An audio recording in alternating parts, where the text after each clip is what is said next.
guy shishi. I am sending a direct message to him. There is a new sheriff in town. He cannot come to Edo without telling me. Good evening, everyone. I would like to acknowledge the protocols already established.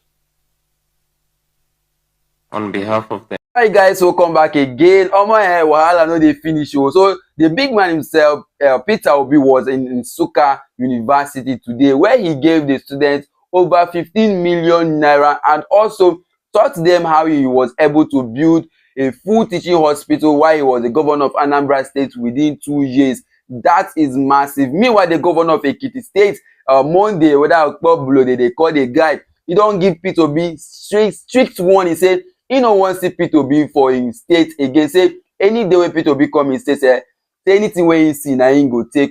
This one has been raising a lot of concerns because Nigerians are reacting to this matter.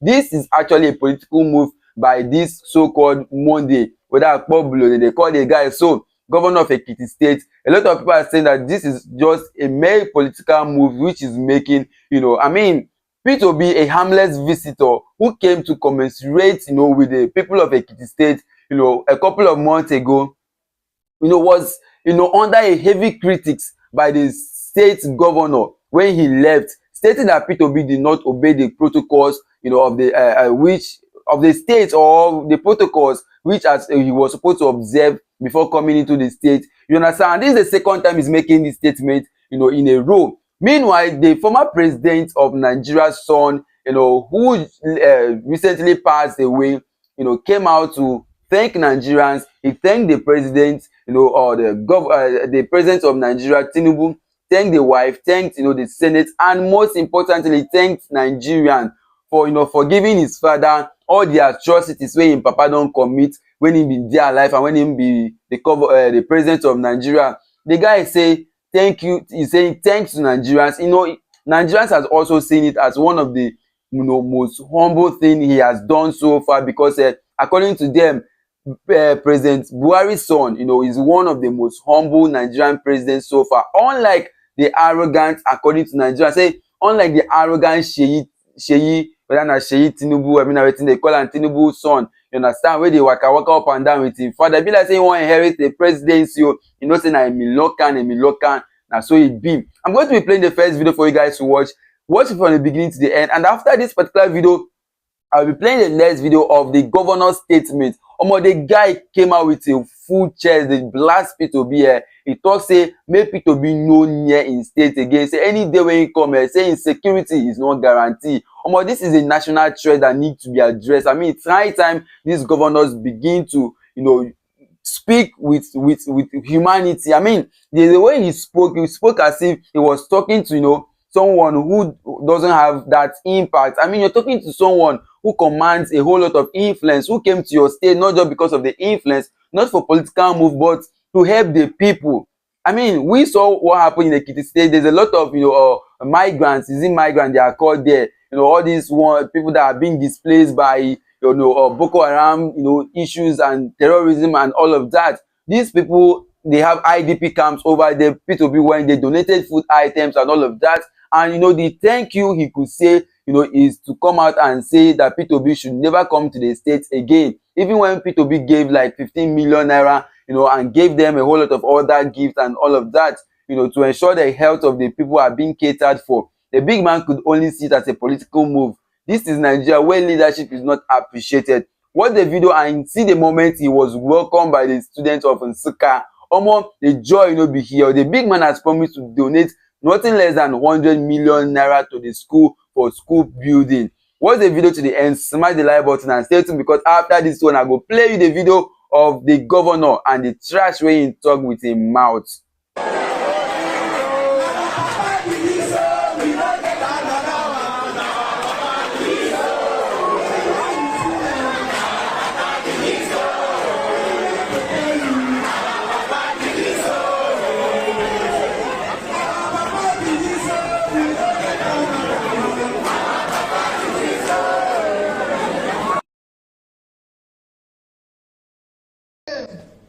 I said, what are we going to do to these young people who have been admitted and they've been studying for the past 4 years. They told me, that's why I want you to listen and it's on tape. They told me they can graduate in any of the sciences, chemistry, biology, anything, but they cannot be doctors because we are not teaching hospital. And I said to them, all of you here are professors. Let me tell you, these students cannot suffer for leadership failure. They will not happen, not under my watch. And I said to them, we're going to do one thing.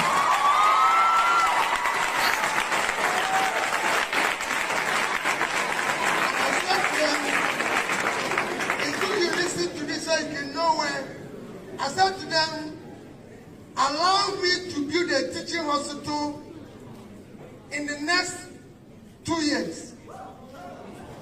They said it's impossible. I said, listen, they will not suffer because of our own failure.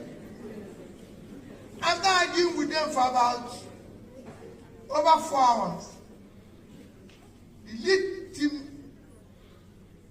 the elite person said, why don't we give this boy a chance? Because they were much older than me. So he said, why don't we give this boy a chance?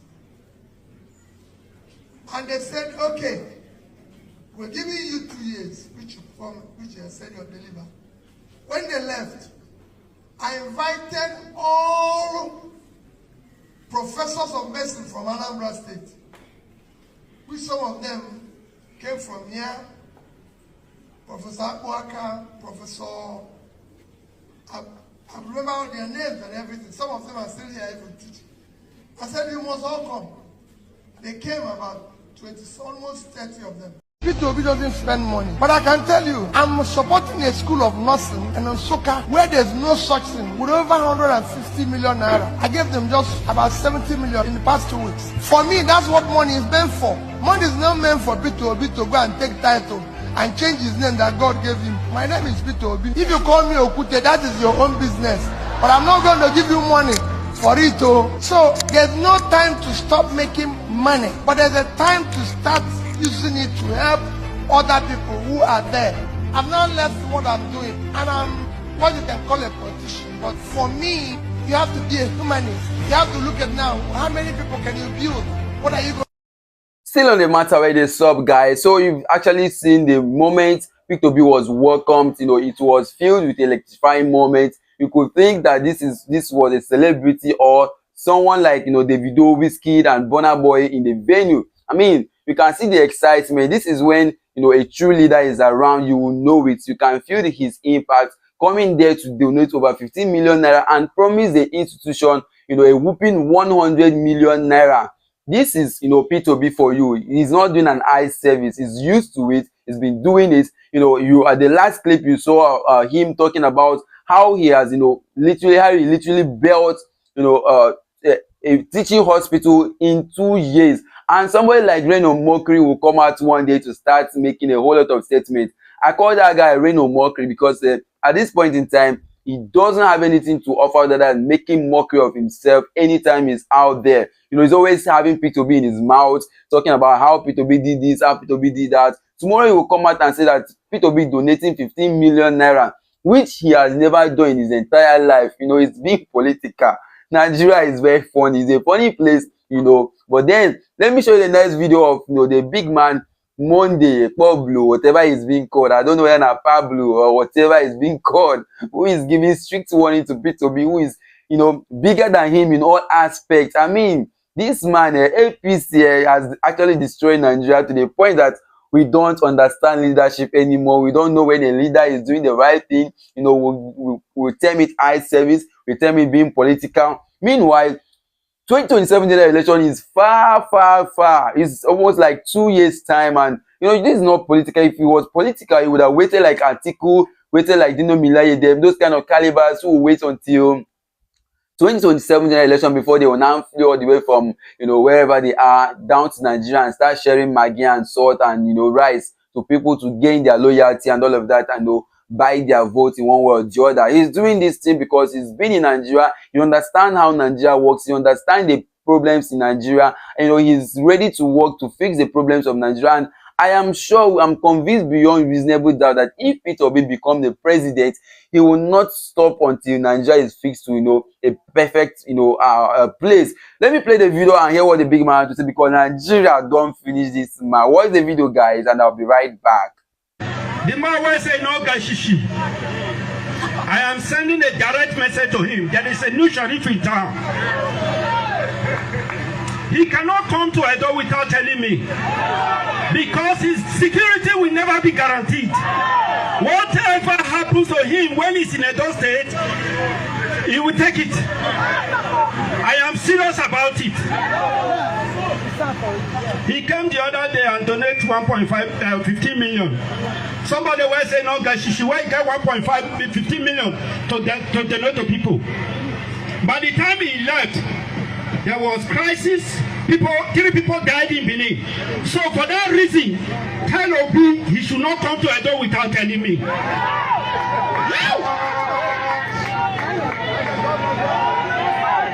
Nothing said with the grace, with the flow. The audacity to actually call Peter Obi, Mr. No Shishi. Well, this guy is such an actor for me. I mean, a full governor. He couldn't even make a full complete sentence. I mean, what kind of people are we even making leaders today? Illiterates, people who barely know their academic, who doesn't even have good academic backgrounds. I mean, this man, if you listen to the way he was speaking, you could literally see that he's someone that lacks good educational background. If you look at the man, he doesn't even know what is 15 million naira. I mean, to mention 15 million naira is becoming like a threat on his life. 1.5 or 1.7, he's just being so scattered, so disorganized, and people are there clapping for him. That is very, very funny. I think they are just clapping him to full foolishness, because of course they understand that Peter Obi is not who he said he is. You understand, coming out there to blast Peter Obi is like making a full mockery of yourself. At the end of the day, that young man has nothing to lose, whether he becomes the president of Nigeria or not. And then coming to your state to offer help to your citizens is something you would have appreciated and welcomed with an open mind, something you as a governor could not do. You understand? Moving ahead, the president's son don't come at the former president, rather late president, Buhari, don't come and they thank Nigerian and also apologizing on behalf of his father. Say to err is human, to forgive is divine. Say in father, in the course of service, must have wronged a lot of people. He must have stepped on different toes. But at this point in time, Nigerians need to actually forgive his father. Of course, there were some statements that came recently. Not even a statement, because it is proven. The Aisha and also the late president's daughter came out to tell Nigerians that the last words of his father, being Buhari, was that Nigerians should actually find a place in their heart to forgive him. I mean, that's what forgive him. We'll go talk about that later. Watch the video first, because this matter no be just shallow. I go expose so many things behind this matter. We say make Nigeria forgive. And of course, he's been one of the strongest leaders Nigeria have ever had. Let me not talk much. Watch the video first, guys. Don't forget to smash the like button, subscribe, share this video, guys. Let it go viral. Good evening, everyone. I would like to acknowledge the protocols already established. On behalf of the entire members of the late Muhammad Buhari's family, I wish to sincerely extend our deepest gratitude to Mr. President, His Excellency Bola Ahmed Tinubu, the First Lady, Senator Oluremi Tinubu, the Vice President, His Excellency Kashim Shettima, and his wife, Hajiana Kashim, for your outstanding foreign support received by the family from the time he took ill until he peacefully passed on, which was Sunday, 13th of July, 2025. It has showed that he was regarded far more than a politician but regarded as a friend and a father. To all members of the Federal Executive Council, for the care and befitting state burial accorded to our late father, we appreciate you all.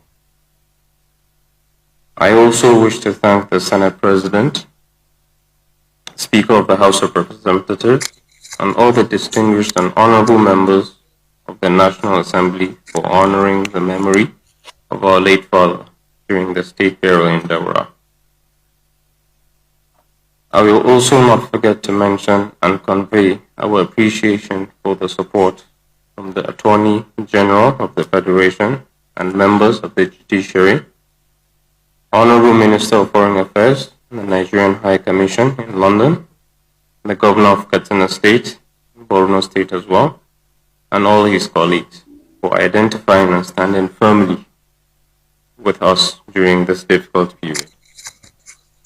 Let me specially and specifically acknowledge the Chief of Defense Staff, the service chiefs, heads of security and law enforcement agencies, as well as all members of the armed forces of Nigeria, our late father's first and primary constituency, for the esprit de corps, solidarity, and the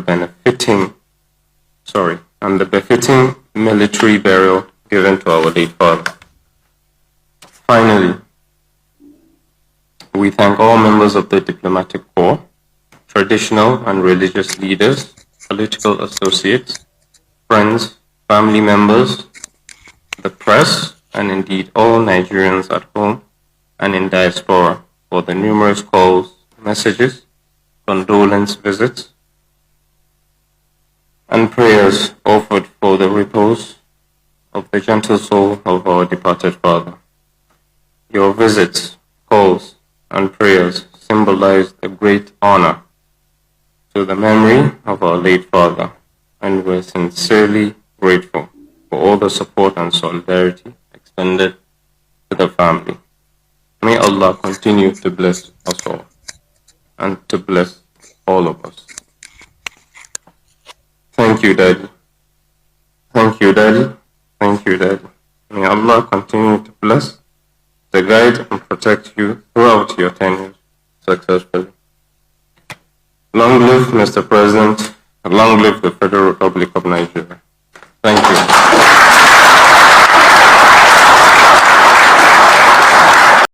Actually, that was actually a wonderful speech right there by the late President's son, thanking everyone, thanking Nigerians, who has found a place in their hearts to forgive, his late father, or Tinubu, for everything he has done wrong, against the Nigerian people. This apology, so this thanks now for people who don't forgive him. If you say you never forgive Mr. President, it's not for you. You understand? Find a place in your heart to forgive. He's a dead man already, and he don't cry, nothing again will fit talk. It's gone, his own chapter is gone, and they are asking for forgiveness. But we know that in the Christian belief is that once you don't cry, there's no repentance in the grave. That is their belief, the belief of the Christians. There's no repentance in the grave. So is it that when we forgive and hear, Allah go forgive and for that side, or let me know. So guys, still on, when the big man gave his last word that Nigerians should forgive him, many of us, are digging shallow. Many of us are so shallow in this matter. Let's not forget, during the time when Okpebholo was the president, and then after 4 years, he wanted to contest for the second term in 2014. The big man, Buhari, made a whole lot of speech, a lot of statements. There were alleged statements that came up then that, he made some threatening statement that if he does not win the election, he go buy people up and down. Say, he go make sure say Boko Haram continue. Say, he go make sure say the people where they buy now and minor thing. Say he go make sure say Nigeria no get anything called joy. Say peace of mind no go there for Nigeria. You understand? It is believed that he was among those that brought a lot of vices into the government, that brought a lot of issues in the government of Jonathan, that led to a lot of people being fired. They brought bomb blasts everywhere. I mean, that was the only regime I could I knew very well there was a whole lot of issues with bomb blasts here and there, suicide bombing almost every now and then in Jos and in other parts of the north. You know, it was so massive that, you know, the big man was forced to, you know, vacate that office of the presidency. Good for him, because the issue in Nigeria they face today, by now he would have been the worst president. Therefore, don't tell me one of the worst presidents so far. Say in they hungry for power. If he had fought against, you know, Buhari and has, you know, succeeded, by now issues the matter would have been maybe escalated and all of that. So I guess the apology should also go to, you know, should have attended apology to the past, you know, the administration before, you know, him, when he which he succeeded and, you know, totally destroyed. Nigerian problem, you know, started, you know, from Buhari, where he came in, inherited the naira at the rate of 18 naira, 100 naira, and then he now increased it to 500, 450, 500 before he left the office. Petrol was also selling at the rate of 500, you know, 450, 485 when he left office. Meanwhile, petrol at the time he met it was 85 naira. Now, this is when Nigerian problem started. The economic aspect of governance was not there. He didn't know anything about economics. You know, he didn't know anything about growing the economy. There's nothing like, you know, the GDP of Nigeria, you know, blasted all the way from the top down. You know, today we've become a laughing stock, you know, into other African countries out there, because our leaders has failed. They used to know when Nigeria used to brag about naira, you know, the value of naira and all of that. But at this point in time, Ghana cedi is already risen ahead of us. You know, talk about the South African currency, all of them are ahead of us. Today, South Africans have the right, you know, have the temerity to actually tell Nigerians to leave their country, that Nigeria, you know, is there perpetuating one crime, you know, from the other, because our government has literally failed us at this point in time. You get, that is actually the reason why these people have the audacity to utter some hateful statements, hateful speech against the Nigerian people. Away from that, let's talk about this matter of Peter Obi and the governor of Ekiti State. A lot of people don't criticize the man, say this one self no even know anything. Like, the man no even get any, man no use that word, you understand? The man, that man in particular has nothing to say. I mean, your people are in total are subjected to, you know, cruelty, a whole lot of, you know, issues. Your people are subjected to pain, misery. You know, there's a lot of banditry in your states, you know, Fulani herdsmen and all of that. And someone came out voluntarily to help. And all you could do is to turn it into a political, you know, campaign, you know, turn it into a rally, turn it into a place where you stand to campaign, when your people are there, hungry, starved. You know, they've lost a lot of people who they know, their relatives are gone. You know, their mental health is not stable, and all you could offer them is just to stand before them and make some hilarious statements which cannot even, you know, add or subtract to the pain they are going through. You can't even change their lives, and someone is coming out to help. Instead of you embracing the help and ensuring that, you know, more help comes, you're busy, you know, blasting him and saying one thing or the other. Well, this is Nigeria for you, because already the citizens are, I'm telling you, you and I, who is here right now, we are the most issue Nigeria have, because come 2027, you will still say your vote. Most of you will say your vote. That is one funny thing about Nigeria. They will not remember this period of time when 2027 comes. They will forget the suffering they have gone through in 4 years and collect 5,000, 10,000 at most and vote. Well, come 2027, Nigeria decide electoral reform is still on the way, and we are hoping that INEC will actually implement these laws that will guarantee, you know, our votes, you know, will count. That will guarantee that, you know, when we vote, it will actually stand. You know, the Nigerian opinion should be what, you know, will become the outcome of the election. Well, guys, this is what you can take on this for now. Don't forget to smash the like button, subscribe to the channel, and see you on my next video. For now, I'm out.